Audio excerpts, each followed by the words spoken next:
ayan. Isang magandang hapon po sa ating lahat at malugod na pagbati mula sa Future Earth Philippines. At welcome po sa ika-75 episode ng The Filipino SDG Action Hour. Muli nyo kaming samahan sa isa't kalahating oras ng exciting at makabuluhang talakayan tungkol sa mga paksa na napapanahon at tiyak na kapupulutan ng aral at karunungan. Ang ating pong panauhin sa hapon na ito ay kilalang eksperto sa larangan ng pananaliksik na may kinalalaman sa mga seaweeds, harmful microalgal biology, coastal environment management, and seafood safety.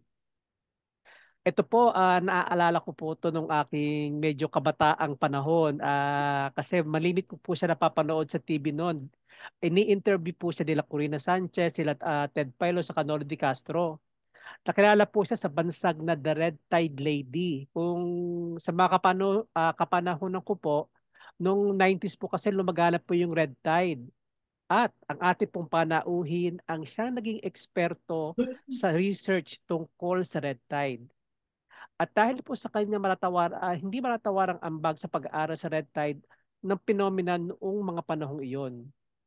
Siya po ang nanguna sa pagbuo at pagpapatupad ng multidisciplinary at interdisciplinary program na naglayong maunawaan ang red tide at harmful algal blooms kasama ang pagtuklas sa mga factors na magiging sanhi ng paglaganap ng algal blooms. Siya rin ang nag-design ng mga estratehiya o strategies upang mapigilan at masawata ang harmful effects nito sa kapaligiran at sa ating mga tao. Kaakibat ng mga achievements na ito, she was elected academician in Biological Sciences Division of the Philippine National Academy of Science and Technology in July 2009. And in 2013, the University of the Philippines Alumni Association, siya po ay ginawaran ng Lifetime Distinguished Achievement Award. At noong 2015, she was conferred the Pantas Award as Outstanding Researcher, Scientist by the Philippine Council for Agriculture, Aquatic, and Natural Resources Research and Development or PICARD DOST. And in 2019, she was elected President of NAST. Siya din po ang chairperson ng Pagtanaw 2050, isang programa naglalayon na patatagin at itaguyod ang blue economy sapagkat ang ating bansa ay isang archipelagic nation at nasa gitna o sentro ng global marine biodiversity. Ngayong hapon upang talakayin ang paksang pinamagatang Pagtanaw 2050, Siyensya para sa Kapuluan at Karagatang Pilipinas. Let's all welcome Dr. Rodora Asanza. Ma'am, take the floor.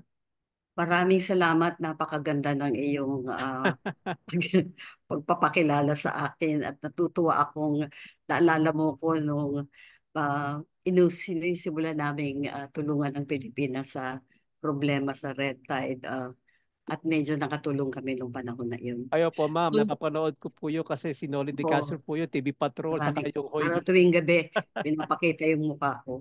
Yes Okay. ma'am. So, maraming salamat. Naimbitahan ako upang ipaliwanag sa karamihan ang Pagtanaw 2050, ang project ng DOST, NAST, National Academy of Science and Technology.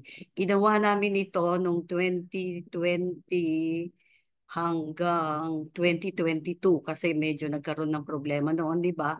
COVID, so medyo matagal magtrabaho kasi lahat online tayo. So, ginawa namin to talagang in the middle of the COVID-19 pandemic. So natapos din namin. So product ito ng buong National Academy of Science and Technology para sa bayan at ibinigay sa DOST para ipagpatuloy hanggang 2050 kasi ito ay Philippine Foresight for Science, Technology, and Innovation. Ito ang aking pagsasalin sa Pilipino, siyensya, teknolohiya at inobasyon para sa kapuluan at karagatan ng Pilipinas. Pero tinutulungan kami ngayon ng Komisyon ng Wikang Pilipino para isalin sa Pilipino ang buong Pagtanaw 2050. Kasi ito sa napaka-importanting dokumento na alay ng NAST ng DOST para sa bayan. Ito ay buhay na dokumento na lahat tayo ay magtutulong-tulong upang gamitin ito at paunlarin para sa bayan. Susunod na slide. Okay, so ang ating kapuluan ay maraming pulo, kaya nga archipelago. Sa Pilipino, pwede siyang tawaging kapuluan, pero napakalaki ng ating karagatan. So, ang karagatan ay about 220 million hectares.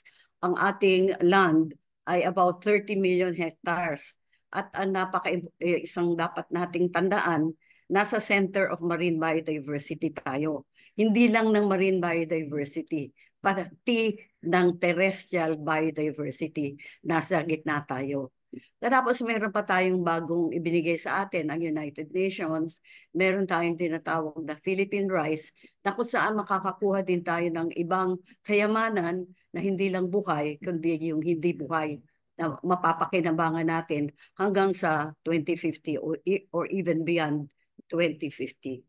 So, next slide. Next slide. Can you hear me well? Okay. So ito galing sa Bureau of Fisheries and Aquatic Resources. Ipinapakita dito talaga yung mas malaki ang ating tubig, municipal waters, territorial waters, at kung gagamitin natin ang ating exclusive economic zone, lalo na tayong mag-uunlad kung magagamit sana natin ng maayos at para sa kinabukasan natin at para sa kasalukuyan. Susunod, next slide. Susunod. Okay, meron kaming pag-aaral ng 2017 at binigyan namin ng halaga ang ating marine waters kasi naisip namin mabibigyan pansin ng ating tubig sa dagat kung bibigyan natin ng pera, peso value, no? Nung panahon na yon, inano namin. Ito ang unang-unang valuation ng ating potential para sa Philippine Marine Resources, no? Actually, hindi dito nakalagay lahat. Nandun sa publication ng policy studies ng UP. In-out nila ng 2017. In-emphasize ko din dito sa slide na to na tayo ay karamihang coastal. Pwede nating tawagin na tayo ay mga maritimong tao. Kasi ang term na maritimo, pakibalik, ang term na maritime ay ibig sabihin nun, human activity in the sea or on the sea. So practically, ang mga tao sa Pilipinas ay maritime. Kaya lang ang term na maritime ay ginagamit kadalasan sa pagbiyahe-biyahe sa dagat, no? So maritime. So pag ginamit natin ng Oxford University Dictionary, ang ibig sabihin ng maritime, human activity in the sea. So practically, ang mga Pilipino, dahil karamihan tayo ay coastal at karamihan gumagamit ng dagat, tayo ay maritime. Okay? So binigyan namin ng halaga at binigyan namin ng potential, binigyan namin ng value ang potential natin sa coastal and marine waters natin. Okay, next slide. Ngayon, mapunta na tayo sa pagtanaw. Ang mas importanteng pag-usapan natin dito. Yung pagtanaw, ginawa namin parang brand, no? Kasi parang sabi ng DOST na nagpagawa sa NAST nitong research na ito. Bigyan ng Pilipinong pangalan ang Philippine Foresight for Science, Technology and Innovation. So kami sa Commission on Philippine Language Commission at sinabi nila mas tama nga sa outlook patingin sa hinaharap ang pagtanaw. So inaprubahan ang pagtanaw. 2050 ng NAST, no, ipinasa ito sa I think even ipinasa ito sa isang malaking meeting ng NAST. So hindi lang tayo ang merong foresight. Ang buong mundo, karamihan ng developed countries, merong foresight. Parang kasi ito, parang ina-anticipate mo yung kinabukasan. Nag-aano ka na, nag-vision building. Pero ito, participatory ito. Hindi ginagawa lang to ng isang tao. Hindi kayang gawin ng isang tao. So, participatory, future intelligence gathering, ginagamit ang present day tawag dito, achievements or failures for yeah, analyzing what can be done and planning for the future. Okay? So, pagkatapos, pag nakaisip mo na anong gusto mong kinabukasan, gagawa ka na ng strategies. Okay? So, yung goal nitong Pagtanaw 2050 ay Philippine Sustainable Development and Resilience anchored on science. Parang ito din yung theme ng actually ng NAST and then DOST.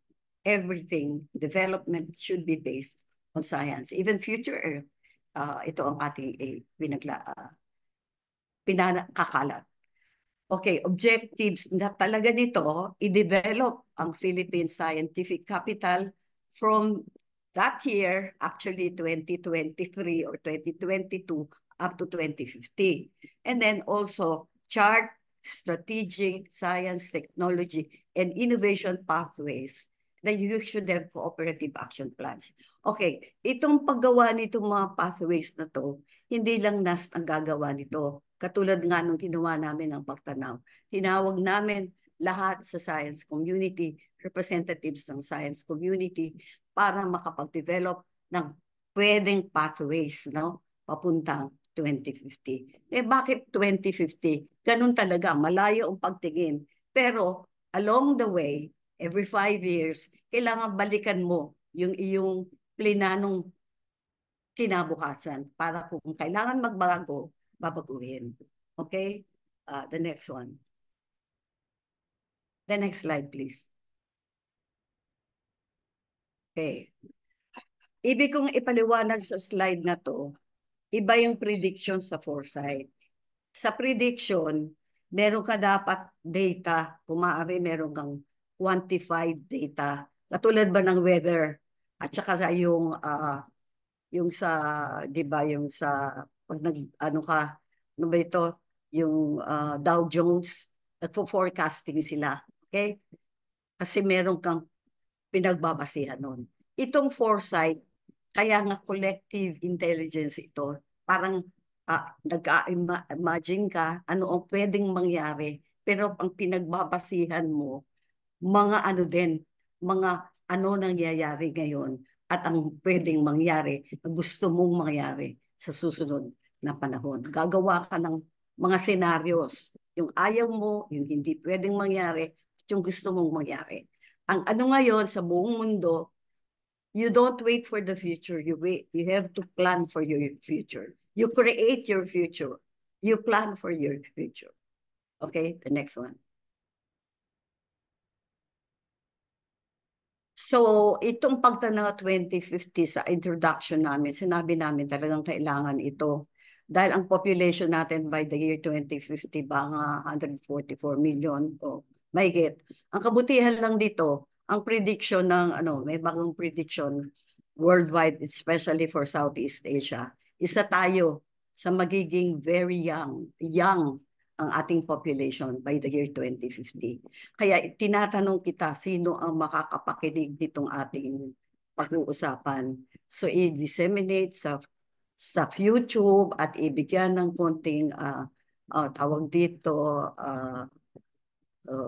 advertisement para pakinggan kung ano ba itong Pagtanaw 2050. Ngayon, itong ating problema magmula ngayon hanggang siguro kung magpapatuloy ay yung kahirapan.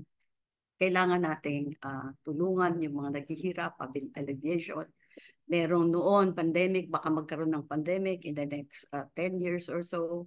Climate change, no? Nakita ko si Academician Pauline, meron kaming bagong labas na libro, may chapter kami doon ni Laura tungkol sa mga climate actions needed for the coastal and marine environment. Si Academician Pauline ang isa sa editors niyan.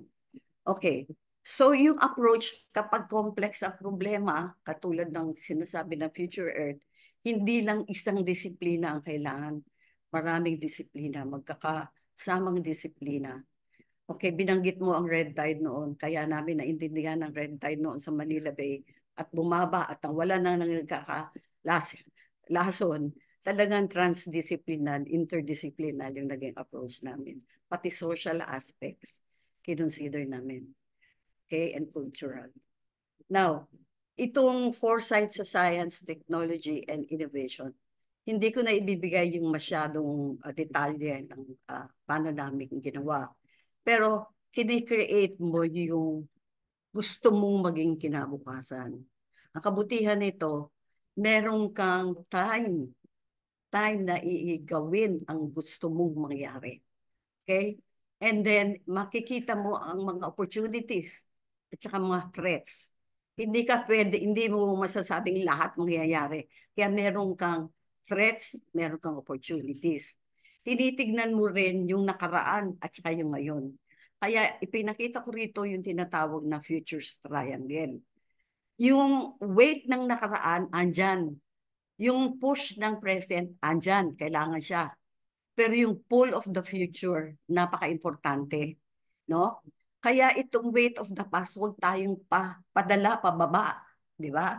Huwag tayong magpadala pababa ng weight of the past. Yun ang futures triangle. The next slide. Ngayon, itong pagtanaw 2050, hindi namin basta ginawa ito na ito gusto namin. No, ang ni-review lahat, ano ba gusto ng mga tao. So ni-review pinagbasihan ng Constitution, ambisyon natin, 2040 ng NEDA, PDP plans ng nakaraan, Republic Act, wala lahat, even the UN Sustainable Development Goals. Ipapakita ko sa inyo na ang UN, napakita na ng maraming beses, ang land and then life on land and life below water, parang napakalit ng focus. Pero kung tutubusin mo, napakalaking bagay yan, dalawang yan, life on land and life underwater. At magkakakonekta yan. Di ba? Magkakakonekta lang. Okay. So yung ambisyon natin 2040, inano namin yan, ni-review. Napansin namin, ang mga tao, nung panahon na ginawa ito, ang mga ambisyon nila, hindi kasama yung knowledge, lalo na galing sa science. Hindi masyadong binigyan ng pansin. Ayun, napakababa siya. Hindi alam ng maraming Pilipino na ang knowledge, lalo na ang science, technology, and innovation, napaka-importante para ma-attain yung ibang hindi minimithi, yung ibang ambisyon. Yun. So, inalagay namin yan sa pagtanaw 2050. Okay, the next slide. Okay, marami ito, no? Ibig ko na sasabihin lahat yung contents. Pwede niyo yung ma-access yung pagtanaw 2050 sa website namin. Nagbigay pa kami ng mga posibleng science and technology na pwedeng gamitin para sa pagpapaunlad mula ngayon hanggang 2050. Yan hindi ginuhit sa bato, ika nga. Pwedeng magbago yan, pwedeng nagbabago ang mga elements dyan. Okay? Like yung artificial intelligence, hindi namin sinasabi, lahat dapat gumamit niyan. Lahat pag-isipan, gamitin ng maayos, paano ang artificial intelligence. Andyan siya to see more, to detect more, to sense more, and to know more. At hindi basta-basta ginagamit, kundi pinag-aaralan din kung nauugma siya sa ating pinag-aaralan. Okay? Next slide. Okay, ito ay napaka-komplikadong slide. Pinapakita lang dito. Ito sa framework. Ang STEM, napaka-importante sa pag-unlad. Tapos meron tayong operational areas. Ibig sabihin, paano natin magagawa yung ating minimiti para sa future. Dito, mga key operational areas. Tapos, nag-ano kami ng scenario 1, 2, and 3, 4. Yung preferred, ang pinili namin, yung gusto nating mangyari, at saka yung integrated. Yung integrated, isinama threats, yung threats and possible problems in the future. Kaya ang ginamit namin sa road mapping, sa pathways. yung integrated. So isinama yung possibilities, positive changes for the future. Ano ang mga enablers? Katulad ng knowledge from science and technology and innovation. Ano ang drivers and opportunities? Ano ang mga threats nilagay dyan? So, may mga operational areas. Dito sa slide na to, pinagsama-sama halimbawa yung operational area for environment and climate change, operational area sa food, nutrition and other systems, and energy and water, and then also the how they call this, built environments. Ito yung mga structures na ginawa ng tao na pwedeng magbago at i-improve at gamitin sa pagpapaunlad. So may mga stages bago natin maabot yung ating minimiti. Kaya yung wala yung, pwede bang lakihan natin to o hindi natin mapalakihan? Siguro sa susunod na slide, mas malaki. Susunod na slide. Ay, hindi na. Okay. Ano yung sumunod? Yan na? Yan na ba sumunod? Opo, ma'am. Hindi, balik natin. Okay. Dito, merong overarching, merong, yan, linawan dito. Diyan, no, hindi lang napakita, merong overarching, ibig sabihin, ano siya, operational area na dapat i-consider sa lahat ng operational area. So kung magka-climate change ka, magpo-food health and nutrition ka, and all these other operational areas, kailangan gamitin siya. Like business, overarching siya. Business and trade, overarching siya. The governance, overarching siya.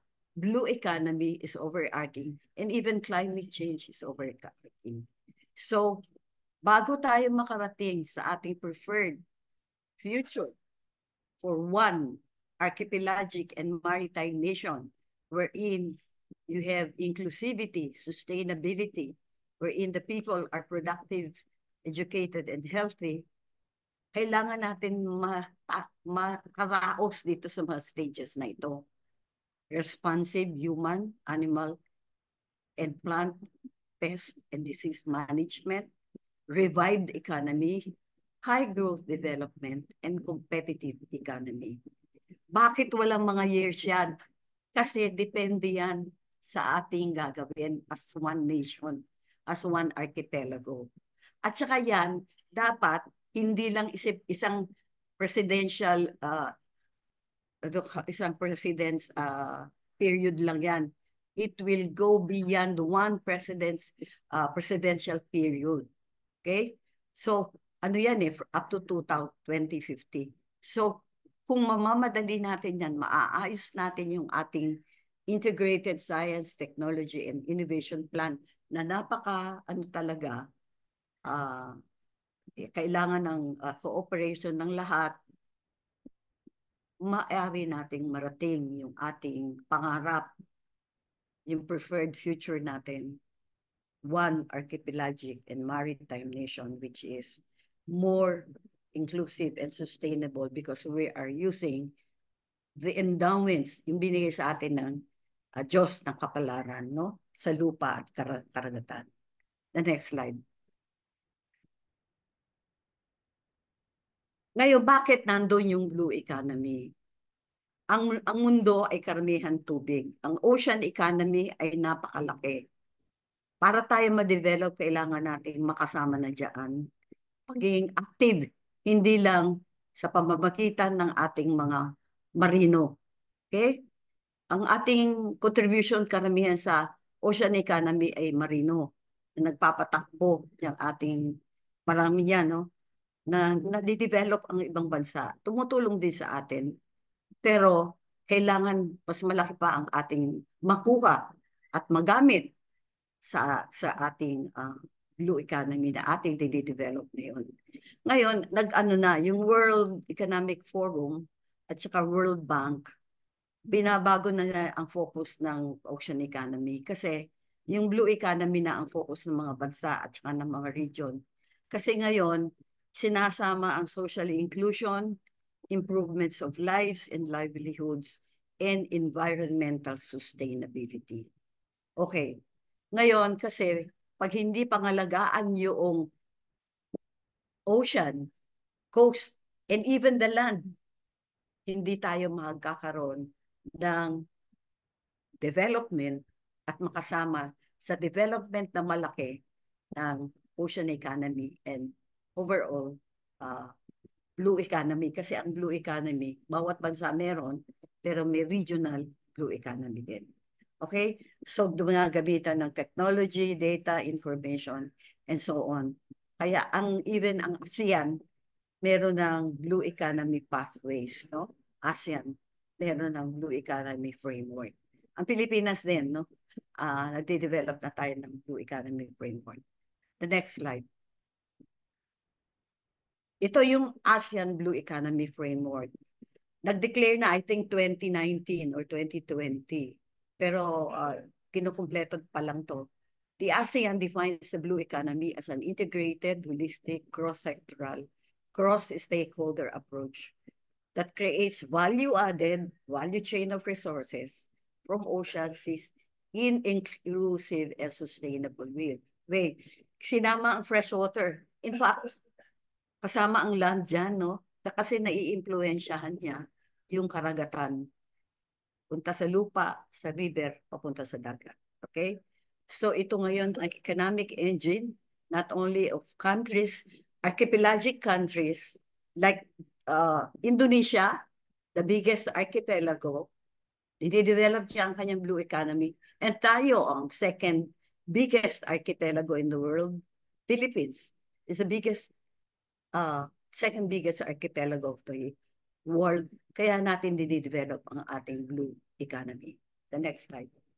At interconnected yan, the land to...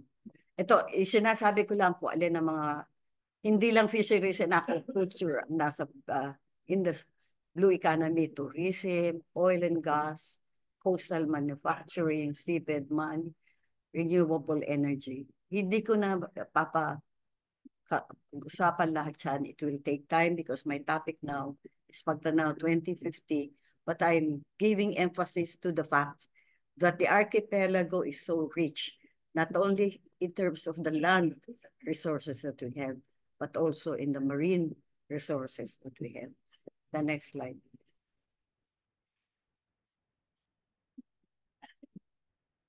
So, merong tinatawag na green economy. Meron na tinatawag ngayon na green-blue economy. Nililink na yung terrestrial to the blue economy. So, you have a sustainable blue economy and then you have a sustainable green economy. But actually, the circular economy should link the green and the blue economy para talaga magkaroon ng tawag dito, sustainability and resilience, no? Galing din to sa Sustainable Development Goals, itong na ito. Itong slide na to. The next slide. Ngayon, meron tayong malaking, gusto kong iparating, lalo na sa mga bata, sa mga hindi kabataan. Kung anong gusto mong mangyari, hindi mo magagawa in an instant. No? You can't just build that science or knowledge when you think you need it. Investment in people, teams, and infrastructures over the years provide the bedrock that is so important in a crisis. So wag nating intayin yung crisis. Sa ating pagtingin sa kinabukasan, katulad ng pinakita ko sa inyo, integrated yung preferred future natin. Dapat nakikita na natin kung ano yung hazards and risk, no? Kaya ngayon, dapat meron na tayong mga tao na sa STEM, na mga researchers, tumutulong sa pag-iisip niyan at paggawa niyang pagkahanda. Pero napakakonti pa ng ating mga tao dyan, no? Yung ating estudyante to, di pa sinasabi na kung ilan yung graduate, baka mas mababa. Pangalawa tayo sa actually, no? uh, sa Singapore noong taon na kinuha yan. Siguro 2016 nga. Pero I don't know. I hope tumaas ito. I don't have the data for this. Pero mukhang ang nagiging graduation ay mas mababa sa enrollment. Okay? And then also, yung ating full-time researcher sa STEM ay napakababa compared to our neighbors like Korea, Singapore, and so on. So ito, ini-encourage na naman natin ang mga bata, ang mga tao na pumasok sa STEM at magstay at graduate at magkaroon ng career, whether entrepreneurial or career in science, in STEM. Okay? The next slide. Ito naman, sinasabi na naman, talent, no? Pinaka-importante kaysa sa pera, sabi ng Human Capital Report ng 2015. Pinaka-importanteng capital, hindi pera, no? Siguro second or kapantay ng infrastructure for competitiveness and growth in the 21st century. Ito pinapakita lang yung ating doctoral degree holders across the different regions. No, hindi ko na masyadong i-emphasize, pero makikita na nasa NCR na naman yung ating karamihan ng doctoral PhD degree holders, no, for up to 2018. So, dapat mas maraming tao ang na-encourage sa different regions to go into STEM and really do research work and contribute to the knowledge that we need for development. The next slide. Noong 2022, nagkaroon ng memorandum galing sa presidente, sinasabi na gamitin ang pagtana 2050 sa PDP, ginamit naman ng NEDA, I think noong 2022. Sumunod slide. Sumunod na slide. Ang NEDA, ginamit ito, present namin to ni Academician Patulina sa maraming geographical regions, 17, 12 regional research, RRDIC. Nagkaroon kami ng maraming focus group discussions, hindi lang sa mga RRDIC, sa mga, even sa Coast, Philippine Coast Guard, Philippine Navy, HEIs, and so on. And then we introduced Pagtanaw 2050. I introduced this to the UP system, UE system, and even so many, I think, even Centro Escolar, when they were developing their R&D. So, meron mga specific niches yung pwede kang mag-concentrate, no, sa R&D. Pero may mga areas for national collaboration. Archipelagic tayo. So, dapat yun, makikita saan para hindi magkakaroon ng pag-aaksaya ng panahon, ng pondo, at parang mas malaki ang development kung saan siya dapat ma-develop, no? Yun ang review na dapat gawin ng RRDIC, and DOST is going to do that. They're implementing Pagtanaw, and we had a review. We had a meeting with DOST, and they are implementing the Pagtanaw 2050. The next slide. Institutionalizing, Pagtanaw 2050. Ngayon, gusto ko lang ipakita na malaki nang nangyari sa Philippine Blue Economy Framework, kasi ang labanan ngayon nga yung ang ocean economy, yung paano natin gagamitin yung ating karagatan, no? Na mas marami kaysa sa kalupaan natin. Ito ang aming mga ibinigay noon. Actually, binigay namin to through NAS din. And then, present namin sa isang MANA webinar, no? Month of Archipelagic Nation ata yan. So, partnerships for capacity building, institutionalize the support for Philippine Navy and the Coast Guard. institutionalizing in terms of monitoring, management, and national security. And we are in the process of doing this. And sa karamihan ng aking mga lectures sa Philippine Blue Economy, kasama sila. At katulad nung nag-lecture ako sa Department of Foreign Affairs, nandun ang Navy and Coast Guard. And then Climate Change Commission, they need to develop, and the HEIs, they need to do some more work, innovation, technology and innovation to help in de-risking the resource base. Ibig sabihin, bawasan yung risk o alisin yung risk sa resource base natin, yung ating karagatan. No? Kasi karamihan ng ating ngayon, hazards and risk management nasa land. Wala pa masyadong management for risk sa karagatan. Okay? The next slide.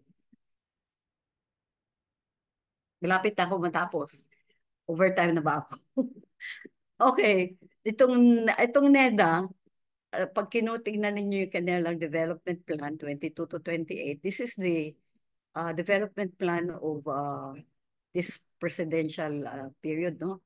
Andon magpagtanaw 2050 special section. And then meron na tayong Philippine Blue Economy Bill, pasado na sa lower house as part of the technical working group of the lower house and part of the technical working group of the Senate. Nasa second reading na ang sa Senate. And I think for itong Philippine Maritime Law, ito yung highways, maritime highways. Pipirmahan na ng presidente, pero pag hindi niya pirmahan, magiging law na to same time period for And then yung pagtanaw 2050, hina-harmonize na sa DOST R&D. Ginagawa na namin to with DOST. Ini-institutionalize na ng DOST. And then I'm also actively helping the UP system. This has been approved by the BOR para magkaroon tayo ng UP system, Archipelagic and Oceanic Virtual University. In-announce na ata ito ni President Jimenez. The next slide. So, meron pa tayong dapat gawin, wala namang katapusan nito, institutionalized pagtanaw. Ang ibig sabihin ng institutionalized, hindi lang DOST yun. Sama natin ng ibang government, entities, even NGOs, rest of the society, lalo na mga kabataan. Magkaroon tayo ng mga champions for continuity. Kami sa NAS, medyo paano na kami, no? Ika nga ng mga iba, nasa departure area na kami. Kaya dapat may mga champions katulad mo at ang ibang kabataan. Tsaka dapat meron tayong continuous stakeholder engagement. Katulad ng Future Earth, no? Tinatranslate na ito sa Pilipino. Tapos in 2025, bibisitahin na naman natin to.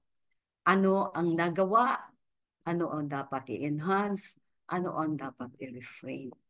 So, committed ang NASD dito at committed ang DOST dito.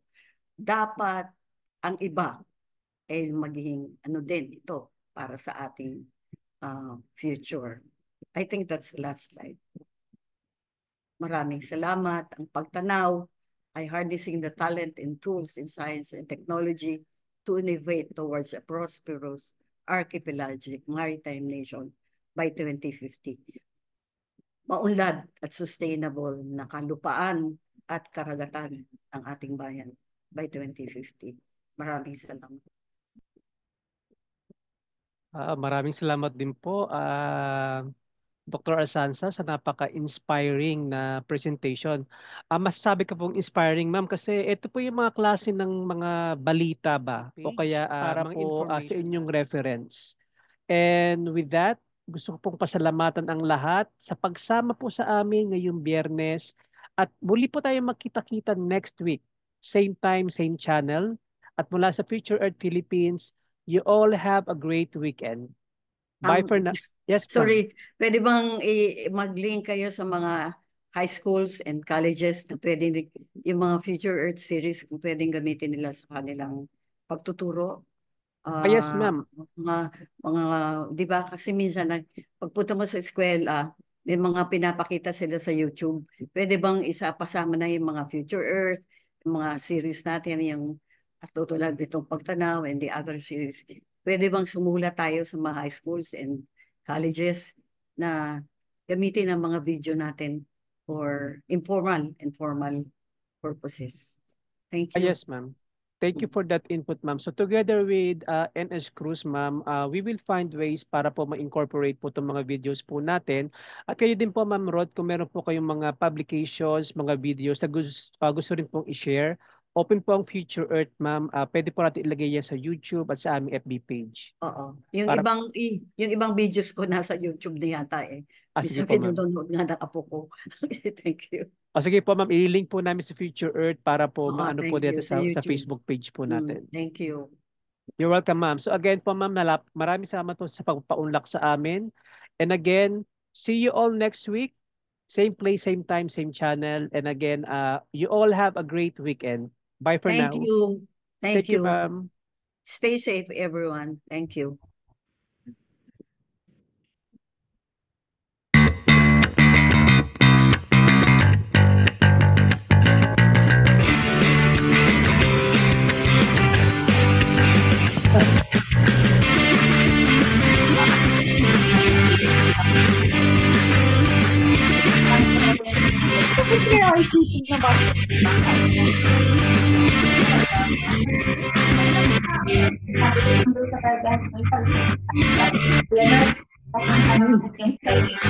Guys.